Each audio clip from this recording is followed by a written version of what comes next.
Sa community na to, napag-for good ko yung tatay ko dito sa Pilipinas.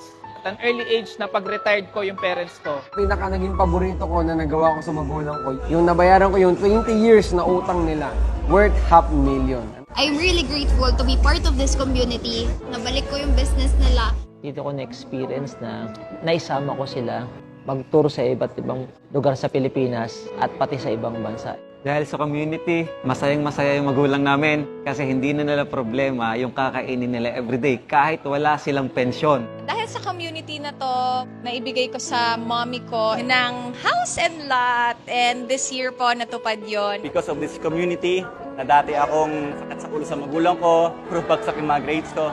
First time sa buong buhay ko na maging proud sila sa akin, natulungan ko yung mami ko na matapos niya yung pangarap niya na resort. Sa lahat ng mga kakapanood nito na buhay pa yung magulang mo, marami silang mga pinagpaliban sa life nila just to provide us with a great future, the best life that they can offer. Kaya ang message ko sa mga may magulang pa na nakikinig sa akin right now, habang bata ka pa, habang malakas pa yung magulang mo, habang nandiyan pa sila, iparanas mo sa kanila yung masarap na buhay. Walang katumbas na pera yung ngiti na yun. Ang sarap sa pakiramdam mag-give back sa family. Bigay mo lahat ng pwede mo iparanas sa kanila, lahat ng pagmamahal na deserve nila because isa lang ang magulang natin.